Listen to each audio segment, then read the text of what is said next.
All right, 201. Well, welcome everyone. Thanks for coming to my session on fishbowls. I really wanted to give this talk because I wanted to share my story about how I learned about fishbowls and how I'm currently using them in my capstone class and how that use is kind of still evolving. One of the things I really wanted to do is just kind of share the rubric that I'm using to one to kind of get some feedback on it from others, but also to share it to other people who might use in their class. Because when I tried to look for a rubric for fishbowls for scientific papers, there wasn't a good one out there. And of course, I'd like this to be an informal to this discussion. I'd like to hear about others who have used fishbowls in their class and maybe learn something from you as well. So it's kind of the reason why I wanted to give the talk. All right. So maybe just to kind of start and to gauge the audience and see kind of where we're at in terms of a fishbowl, I'm asking you, what is a fishbowl in the context of an educational setting? So to answer, feel free to chime in. That is, unmute yourself and say an answer, or type in the chat. Yeah, so take a moment. See, I like to see if what's you folks think.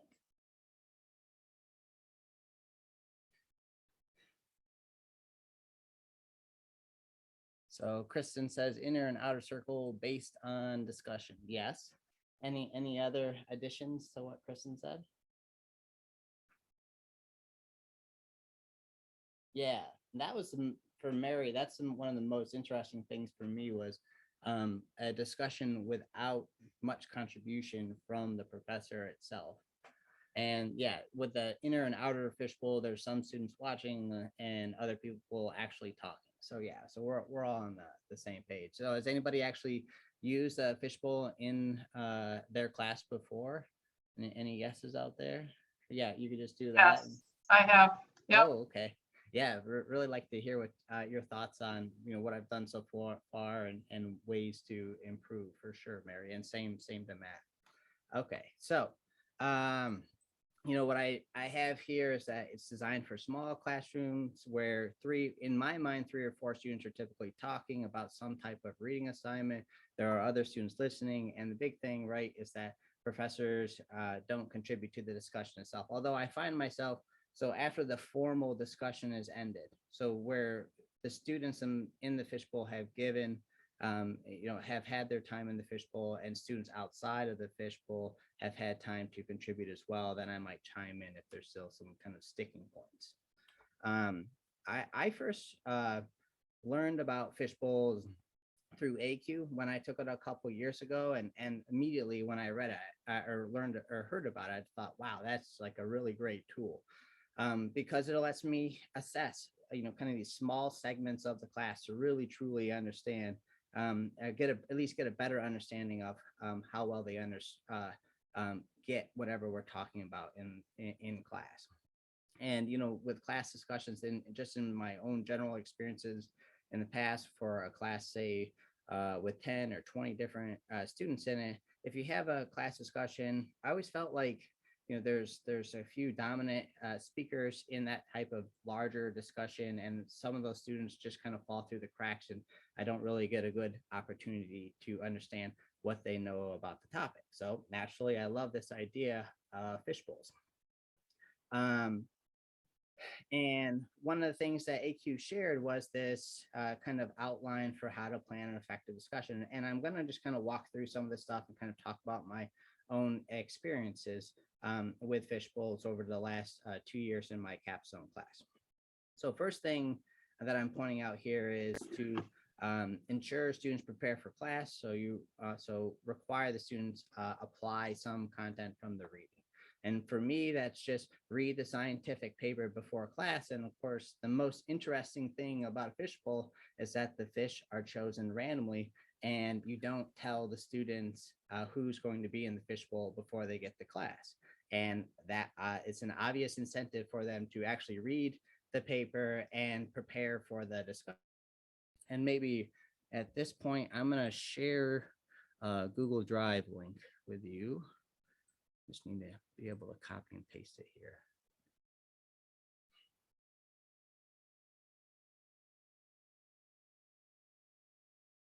It's,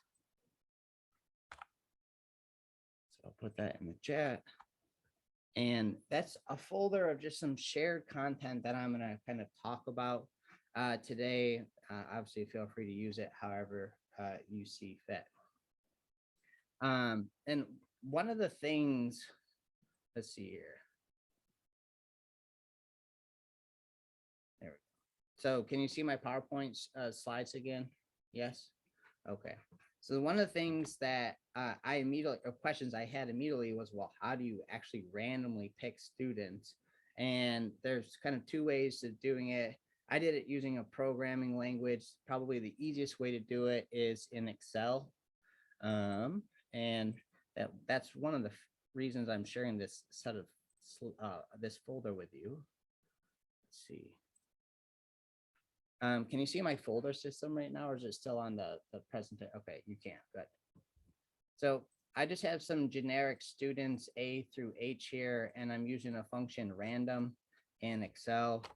And every time you press return, or every time you change something on this sheet, say I put a D here, it'll change the number that each student has, and you can use that to randomly sort the students. And of course, like here, I've got 8 students where I'd have 4 students on the inner side of the fishbowl, 4 on the outside, and you can use this again and again to get this kind of random set of students. If you do it, I have a script in here. If you are an R programmer, if you do it that way, and I'll skip the details, it's just you can create 1,000 of them really quickly. So if one doesn't quite fit what exactly you're looking for, there's 100 others that probably do. But so you the professor, pick the students. You're not telling them beforehand, and that helps them helps give the students an incentive to really understand, or at least read the paper and jot down some notes about it before they actually come to class. The next thing is to create a physical space. Both you could do this in person or online. They call it a fishbowl because I imagine it was originally done in a classroom where you could move all the seats, and you could have a bunch of seats on the outside and then 3 or 4 seats on the inside. And those 3 or 4 seats are the fish inside of the fishbowl. In my capstone class, it's actually a rectangular kind of bench because it's a molecular kind of a room amenable to doing molecular work. So I have the students kind of sit in the middle of the bench, the kind of the 4 seats in the middle of it, and then everybody else sits on the outside. And it's a time thing, so it's a time discussion. I've done it both 20 or 30 minutes. I think I'm leaning more towards 30 minutes now. And it's a free discussion among these fish. So these 3 or 4 students, and it's really important that it's just 3 or 4 students, because the number of pairwise interactions as you increase with number of students just goes up and up and up. And that's something I guess I had kind of qualitatively appreciated, but it wasn't until Kristen had pointed that out in a talk maybe a couple of years ago, these pairwise comparisons. So, like if you have 3 students, there's only 3 times 2 divided by 2. So there's only 3 pairwise interactions. For 4, it's 6. If you have 5 students as the fish, now you're talking about 10 pairwise interactions. And you could see how some of those students can kind of sit on the sidelines a little bit easier. It's more difficult for them when the size is smaller. And the other students in at least in my classes have had roles to play, and I'll kind of get into that in a moment. Oh, and I'm just kind of chugging along here, but if you do have questions, feel free to say them in the chat, and if I miss it, don't hesitate to just just say, hey, there's something in the chat, and I'm happy to stop. So the two years I actually taught or did kind of interacted with scientific papers in this way. One, it was 2 years ago now. So in the fall of 2020, I taught my capstone class synchronous online via Zoom, and I had 8 students. So these fish bowls, they were 4 people in, 4 people out. The people out took notes about the paper itself for an assignment called the Get 9 assignment, which I'll talk about in a minute. And then after the formal fishbowl ended, so after the formal 30-minute fishbowl ended, they were graded on the questions that they asked the fish in the side of the fishbowl. So the fish inside the fishbowl were responsible for answering those questions.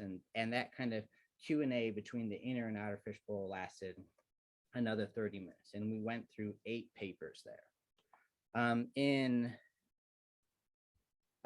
this last fall, I had 7 students, so it was 3 or 4 fish in, 3 or 4 fish out. I cut the Get 9 assignment, but I don't know.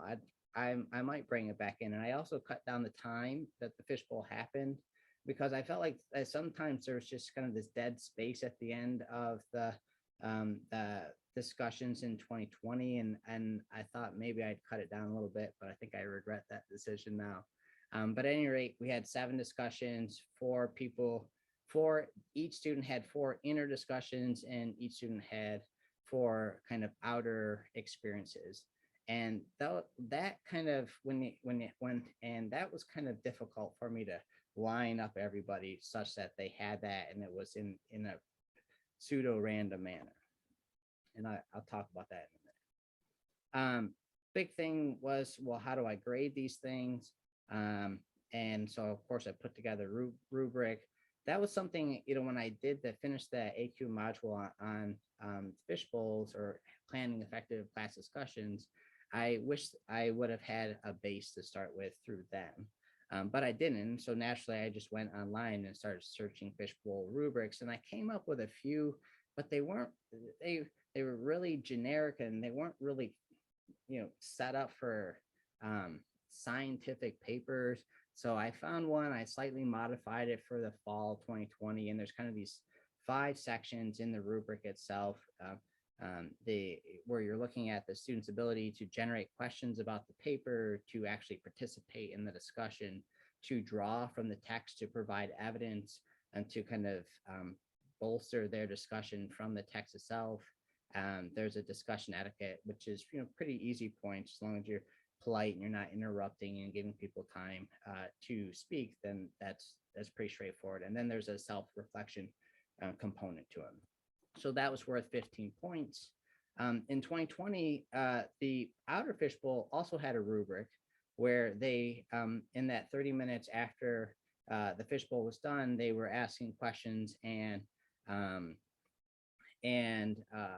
to the fish themselves, and then they had a self-reflection, but that was only 6 points. And so I was really thinking of a way to make it a 15-point assignment, such that whether you were in or out of the fishbowl, every time it was 15 points, which would work for like a balanced number of homework points possible for all students throughout the semester. And so I did this assignment called the Get 9 assignment. It was done on a Google Doc that I created and shared to students. And basically students has anybody heard of a Get 9 or Get 10 assignment? So it gives them options. It gives them, they're responsible for writing down some information about this thing that they're engaging with, which is the scientific paper in this case. And here they need to get 10 points or 9 points in total for that part of the assignment. So there's this basic understanding where they could write under the basic understanding section, they could define vocabulary or just record facts about certain aspects of the paper for 1 point each. There was the intermediate understanding things where they could identify meaningful quotes and provide an explanation for why they're meaningful, do the same thing for graphs or tables. And then there's this advanced understanding, which was worth 5 points each. And that was where they typed out a well-defined paragraph, a summary of a concept taken from that paper with an appropriate example.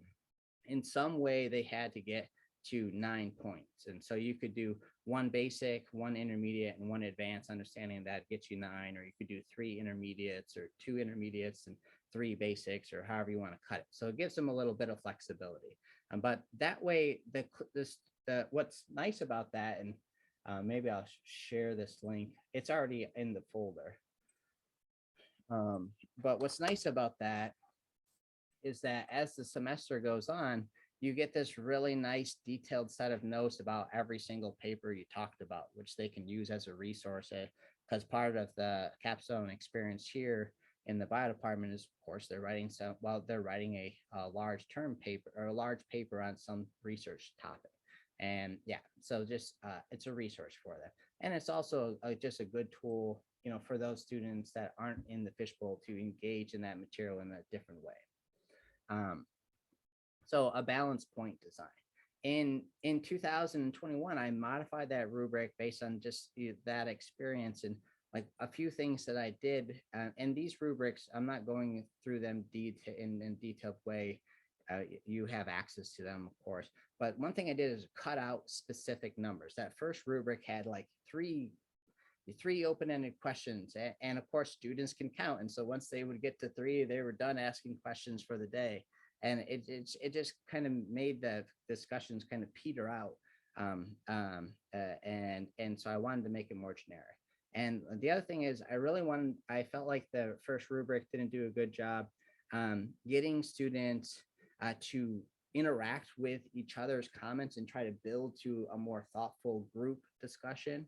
And so I tried to incorporate some elements into the discussion participation for that. And similarly for textual evidence, I felt like in the first year, they like tables and figures are the meat and potatoes of most papers. And they didn't spend a lot of time talking about the tables and figures. So I really wanted to try to drive that point home as part of the rubric this year. And that was worth 25 points. I got rid of the Get 9 assignment this time around, and I don't know, I might bring it back. I guess I had kind of mixed feelings about it, but I know I'm running out of time, so I just want to say it was a little easier when the inner and outer rubrics were the same number of points. It gave me more flexibility in terms of who could be in and who could be out, at least from my current perspective. When it was an uneven number of students and the points for the inner and outer rubrics were different, it made me kind of dance a little bit more to make sure it was all even and fair. So something to consider. The self-grading activity, I had a Google form that I had students fill out the first year. The second year, it was basically the same thing, but in paper version. So that's something to use. The things I still feel like are missing as part of this experience is I do eDNA research, and I feel like and that's what the capstone class is about. And I feel like that's all students want to say. They want to tell me everything that's great about eDNA stuff, and they never want to think critically, or they struggle sharing at least their critical thoughts about this method. And so I'm trying to think of ways to promote them being more critical about a published paper. And if you read those two parts of the rubric, discussion, participation, and textual evidence, I feel like there's still a little bit of overlap between them. So I'm going to work on that for next year. And the other thing is with the timing, I think 30 minutes is better. But one thing I found with students is like, because it's such a free discussion, they might spend 25 minutes on introduction and methods and never really get to the important part of the paper, really important part of the paper, the results. So I think I might try to structure it next year so that they can only, dance around the easy stuff for 15 minutes, and then they have to actually talk about the results and discuss those results. And I think kind of to help students next year, one of the things I'm going to do is just a mock fishbowl where there are no grades, but we are going to do a fishbowl, and I'm going to where I can chime in and say, now that was a good question, or how can we make that question better? So they have some actual examples early on in the semester where I'm providing feedback about good behaviors, discussion behaviors, before we actually get into the graded parts of fishbowls. So I guess that's my experiences. I've shared my resources. I know we're at the 20-minute mark, but if anybody has any experiences they'd like to share, I'd love to hear them, or thoughts on how I could do a better job. I'd also appreciate that.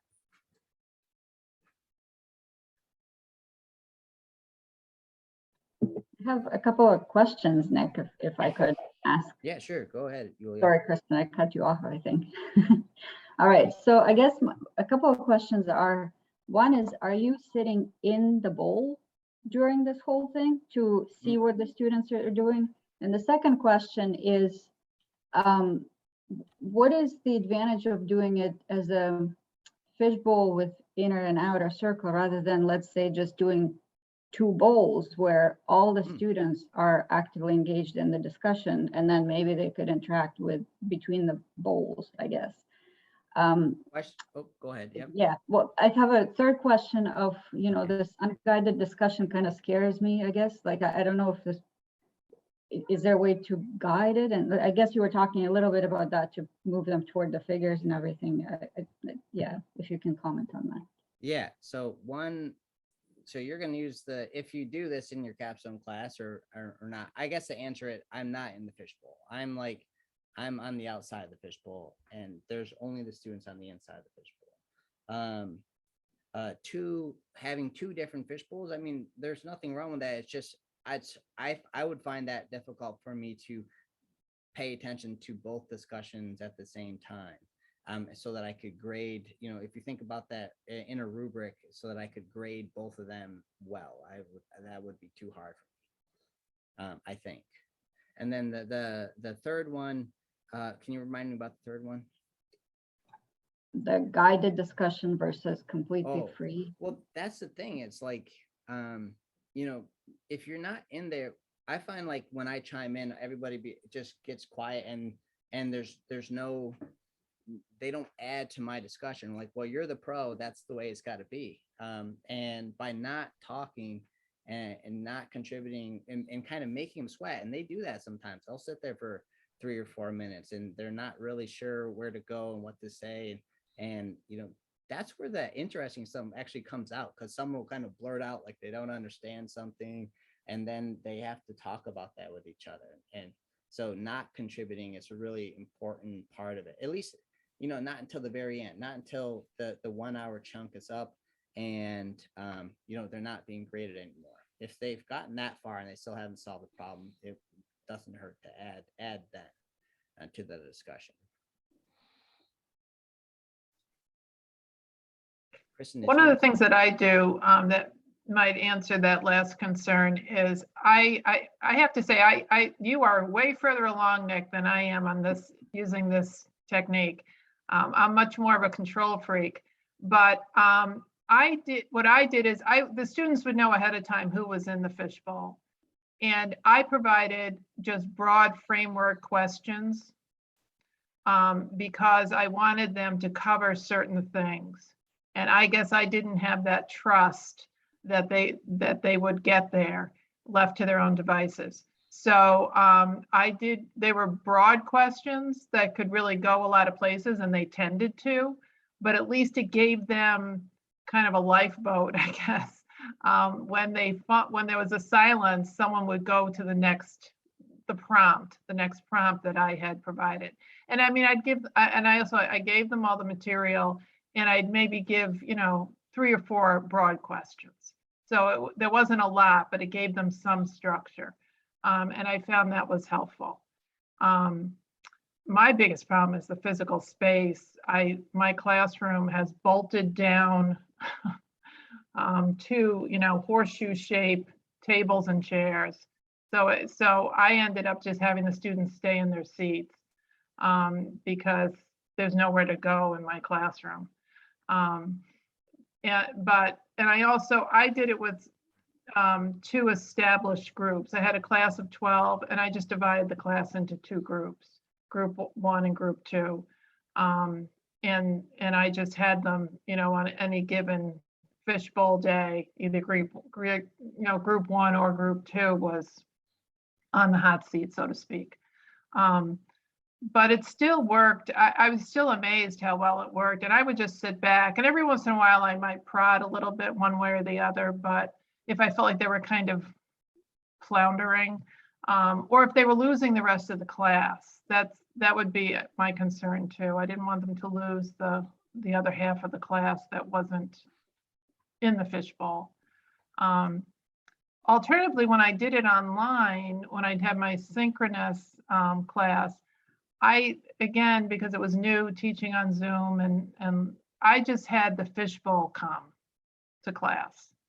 And I would sit back and they would discuss among themselves. And actually they told me, and I did see this, they loved speaking. They felt much more comfortable speaking to each other on Zoom than in class, face to face. So those discussions were definitely of a higher quality than we were when we were in the classroom, although they got better in the classroom as the semester went on. I but- saw that too. Did you? Okay, if But, anyone has like a 10-second comment, that would be great. Otherwise, we're going to have to cut this off so we can get the video rendered and close this off and start the next one. I'll just say, if you have more to share or talk about, don't hesitate to send me an email, nicholas.sard@oswego. So love to talk about it more. Thanks. And thank you. That was really good.